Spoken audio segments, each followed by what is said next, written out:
What's up, metalheads? My name's Jamie. This is the Blades and EDC channel, and this is part 2 to the 10 axis style, crossbar style locking knives.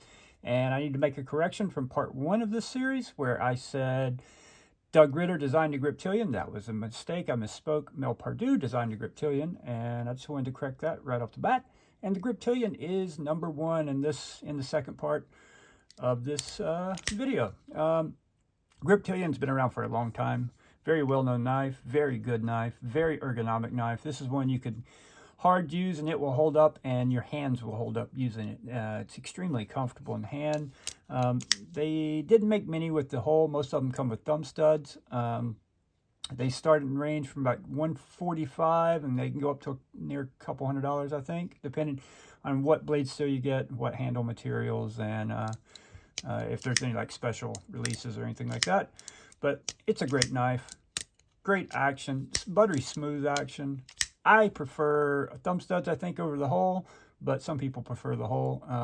It's a wonderful knife. Everybody knows and loves. I don't think everybody loves, but everybody knows the Griptilian. Many people love it. I'm a big fan of it personally. Next up, we have on the opposite end of the spectrum, the Ganzo D704. I've had this knife now for about a year, and I have beat the crap out of it. It is D2 blade steel. Has about a 3.5-inch blade, so does a Griptilian, just under 3.5. G10 scales. I don't believe the blue version's in stock, and by the way, I'll link everything I can in the description, but they do have the green and black version in stock. Extremely ergonomic, very well made knife. Another one that I can attest to you being able to hard use. I have hard used the crap out of this knife, beat the crap out of it, and it's held up extremely well. I have developed a little bit of rust around the thumb studs, only because I've never removed them and cleaned around them. With it being D2 steel and me carrying this knife in damp environments and carrying it in my pocket in the summertime when I sweat a lot, this is the only rust I've got. I'm completely okay with that on a $27 knife. So, and again, guys, this is not a cheap, crappy knife. It's sold at a cheap price, but you can literally beat the crap out of this knife, and it is going to hold up. And if you do a little better than I did, and actually oil a little better around your thumb studs, you don't have to worry about rust. As you can see, there's no rust anywhere on the blade. I just must not have oiled properly around the studs, so I did develop a little rust there, but I still love this knife, and I would highly recommend it for $27. And you don't have to feel guilty about beating the crap out of it. Next up, we got one that's currently on sale for less than this, and I just figured this out. We have the Skallywag Tactical Mako. Originally, this knife was $55. They currently have these on sale at the time of making this video for $25, which at $55, this knife is a great deal. At $25, it's an absolute steal. 440 stainless steel blade, micarta scales.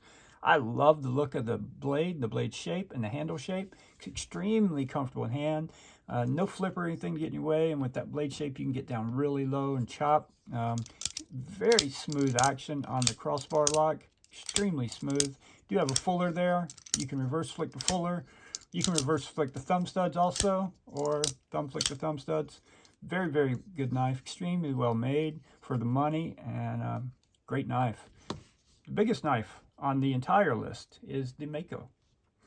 Next up, we have on the opposite end of that spectrum, another very well-known axis style lock, and one of the most expensive knives on this list, the Benchmade 940 Osborne. This is the premium model that originally had carbon fiber scales, S90V blade steel. The owner of this knife, Craig, has put titanium scales on it, which feel extremely well, I gotta say. I will have a review coming of this knife and these scales in the future, just FYI. Reverse tanto blade. This knife was designed to be an all-in-one knife that you could just use for everything, for all cutting tasks, and even they say you can pry with this knife. Although I wouldn't recommend that.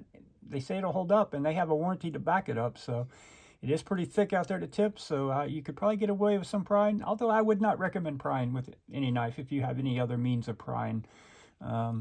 Great action, great lightweight, especially if you have it with the original aluminum scales, G10 scales, or carbon fiber scales. It can be even lighter weight than this. Extremely lightweight, full-size blade, but not very. This knife is slender, so it fits well in your hand and your pocket. It's just a wonderful knife.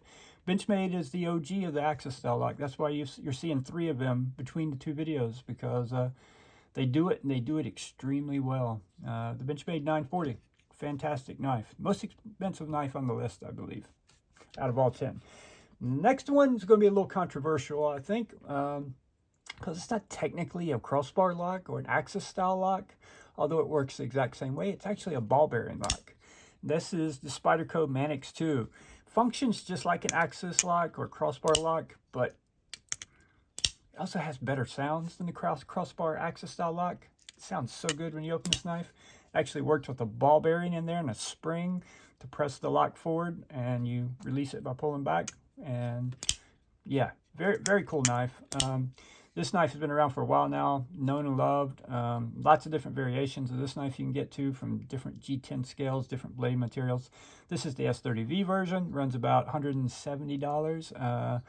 Fantastic ergos. I love this knife. I just recently got this knife, and over the last week that I've had it, I've completely fallen in love with it. The ergos are so good here, and you got some traction right there that helps lock you in. Then you've always got the forward finger choil right there. Feels so good in hand. And the sounds this knife makes, best sounds out of all 10 knives right here. And it's not technically an axis lock, so maybe that has something to do with it, but it works the same, so I'm including it on the list. If you feel differently, comment below and tell me why. Works exactly the same pretty much as far as functionality. I know the internals are different, but yeah, I love it. I have a review coming to this knife also. So Spyderco Manix 2, great knife. Lots of options to choose from out there, and you can't go wrong with any knife on this list out of all 10 knives. Really depends on you and your budget and what you intend to use your knife for. If you just want a beater knife that you can beat the crap out of and it's going to hold up, you could go with either one of these, and you don't have to feel guilty about damaging them. This one is stainless steel. I guess it's going to depend on your blade shape and the length you're looking for. This one is not stainless steel. And then the more premium knives, they're all going to be fantastic. You just pick the one you like and go with one of them. I wasn't a big fan of this locking system not too long ago, just a few months ago. And since I got this knife, I've kind of, the Benchmade bug out, which was on part 1, I've kind of fallen in love with this locking system. So yeah, it's become my new favorite thing. So all right, guys, that's going to wrap it up. Comment below with your favorite access style, crossbar style locking knife, especially if you have some other budget ones out there that people may not be aware of. Comment below which ones you think people should check out. And everything, like I said, that I can link in the description will be in the description. Thank you guys for watching, and I'll see you on the next one.